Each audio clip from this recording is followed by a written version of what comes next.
Manga series come in many different art styles. We got the beautiful, the realistic, the artistic, and whatever the this is. A big debate I've seen in the creative space is whether or not art is subjective or objective. I know some of y'all eat crayons, so let me explain. Subjective means an opinion. Like, I think Evangelion is hot doo-doo asshole. Not a fact, it's just my opinion. While objective means facts. For example, Mineta solos the entire JJK verse. Facts. Personally, I think art is both. Some techniques used in art styles, you can clearly see that whoever did that shit is insanely talented. Even if you don't like the artwork of, say, Vagabond or Berserk, there's no levels of copium that would warrant saying this is bad art. But art being good doesn't necessarily mean that you have to like it. That's with everything in life. Just because little Jimmy can't beat Elden Ring doesn't mean it's a bad game. It means Jimmy's fucking dog shit. Everyone is entitled to their own opinions, to like certain styles, or prefer something not everyone genuinely agrees with. That's the beauty of the mind, baby. We can have opinions. Some losers on the internet don't understand that, and they get way too angry at people having opinions. Like the Ava Meat writers probably commenting right now about how Shinji gooning over an unconscious body is actually way deeper. It's just character development. Am I the only one who understands the complexities of this ambitious cinematic masterpiece? Sorry, let's get back on track. Let's start with the first manga ever created. Attack on Titan. The father of manga itself, Osamu Tezuka, created this unique style of art that later shaped into what we have today. Tezuka is also attributed to bringing over big eyes into the world of manga and anime, reportedly taking inspiration from something called Takarazuka Revue and many popular Western characters such as Michael Mouse. Enough of that boring shit. Look at what manga has evolved into. The art of manga has definitely changed over the years, sometimes leaning into more realistic styles or experimentation with different paneling. But you can still see the effect of Tezuka's work even in today. Like, just look at this big bug-eyed fuck. When it comes to art styles or character designs, I don't think too critically about it. I kind of just look at it, and if I like it, yippee! If I don't, I call the series mid. But one thing to me that has always been interesting to see is when you can notice a decline in the quality of art in certain series. Warning for you soft people that share the same IQ level as an acorn, in no way am I calling these mangakas untalented or bashing their art. I can't draw for shit. And look, I'll prove it right now by drawing Thorfinn from Vinland Saga. Wait, why is this shit kind of heat? Two series that I've been reading for a while now that I've seen this decline in quality happen to is One Piece and Jujutsu Kaisen. Now this has nothing to do with the story of either of these series. One of these are Peak and the other is Jujutsu Kaisen. For One Piece, you might be thinking I'm going to say something about the chapters that came out in 1997. This shit actually looks so damn good. My boy stays cooking. But later in the series, once I caught up to where we are today, some chapters start to look noticeably rushed and the art kind of just...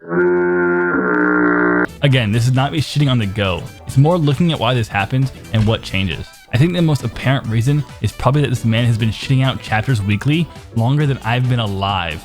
I personally think the manga still looks pretty good and definitely has its own art style unique to One Piece. My boy still kills it on the panels that are important and what the fans want to see. But a way more drastic change to the art style of a series is Jujutsu Kaisen, created by Gege Akutami.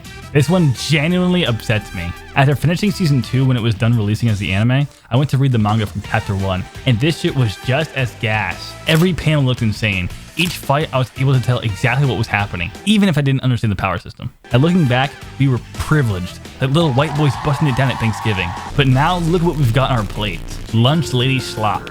I don't in any way think Gege is a bad artist. I think he was making straight heat for so long, but I really wonder why now in the final climax of the series, the art style has switched to this.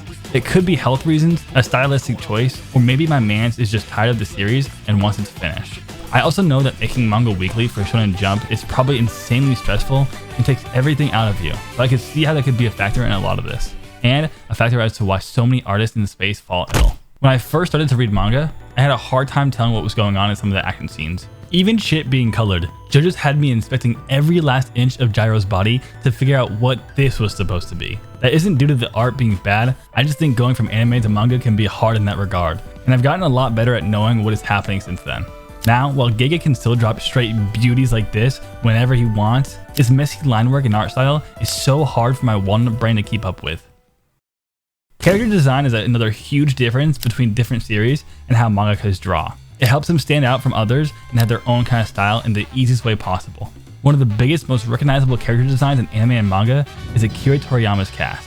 Whether you love or hate Dragon Ball, if you see this motherfucker, you know who it is. Even people that don't know anime know who this guy is. Goku has probably the most recognizable silhouette and defining features that just scream out, Hey, it's me, I love the characters in this series, and I think their personalities set them apart, but let's be real. All these dudes look the exact same. Take these eyes, throw on the chiseled jaw, you've got no idea who this could be. But that's just a part of the art style. It doesn't make it bad or unimaginative, it's just the way Toriyama draws big ass dudes, and the world apparently loves it.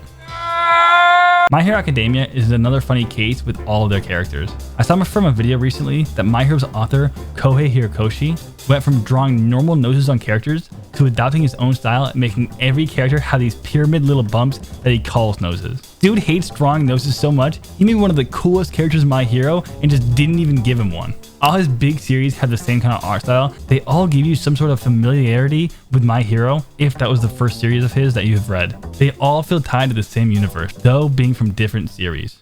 We see that in Toriyama's other works, Yoshihiro Togashi's with Yu Yu Hakusho and Hunter x Hunter, Takahiko Inoue with Slam Dunk and Real, Itsuki Fujimoto with Chainsaw Man and Fire Punch, and a huge one, Atsushi Okubo with Soul Eater and Fire Force, though they're actually set in the same universe. These different art styles help individualize each author from one another, and whether you like this style or not, they become recognizable just by seeing a character's design. But what happens when we don't want to watch baby-ass cartoons with these chibi-ass characters? We get realism. As I've gotten older, I've grown more fond and appreciative to the realistic approach to art. Some newer series like Gacha Gakuta have a style that I love and I want to see more of, but real-world characters, emotions, and scenery have been hitting different lately. Two series that I've read recently that both give off this kind of feel is Hideo Yamamoto's Homunculus and Shinichi Sakamoto's The Climber. I'm not going to go in depth on these mangas, but the art style from both of them just feels unreal at times. There's moments in Homunculus that play sound effects in your own head, like, why do I hear wind when I'm reading this shit? Same thing for The Climber. From just the art alone, you can hear every breath and the windy air from the ice peak of the mountain. Why do I keep hearing this fucking wind? What's up with this damn wind? And sometimes there's a special occasion when a manga introduces both a real world and atmosphere filled with snot-nosed kids and a bird. You know, Yasumi Poon Poon, there's some moments where it just feels like pure chaos, watching our boy geek out, and other times we have scenes that are just genuinely horrifying. And finally, the biggest difference between two giant series would be from the author Tomohiro, better known as One. This motherfucker might be the worst artist. I'm joking, chill. His big hit series are both One Punch Man and Mob Psycho. Now, if you know anything about these manga, Mob Psycho looks like this, while One Punch Man looks like this. Now, if you think these are the same people, you might be smoking crack rocks. Both these series were released as webcomics, drawn by One to the best of his ability. And after One Punch Man became so popular, a man named Yusuke Murata was blessed by the heavens and came down to draw the now published art of One Punch Man. Now, why was Mob Psycho, an also insanely good series, not given the same treatment? I got no idea, but how awesome would it be? Ooh wee!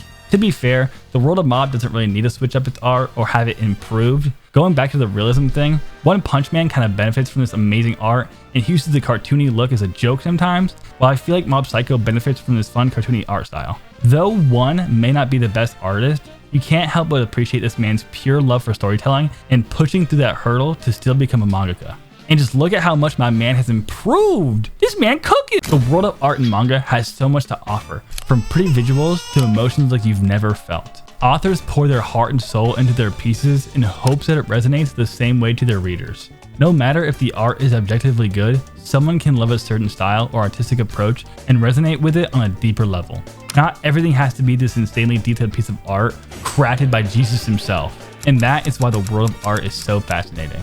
Just because I think Chainsaw Man Part 1 looks way better than whatever the fuck we have now, some people might disagree and love this sketchbook looking art. While I think these weekly manga look absolutely unreal, some people might favor whatever the fuck this is instead. Everyone is entitled to their own opinion and can like whatever style of manga they want, realistic or more stylized. It all has its own touch of flavor that isn't for everyone. Nothing ever will be for everyone. There's always some bottom feeding hater somewhere out in the world. So like whatever you want to like.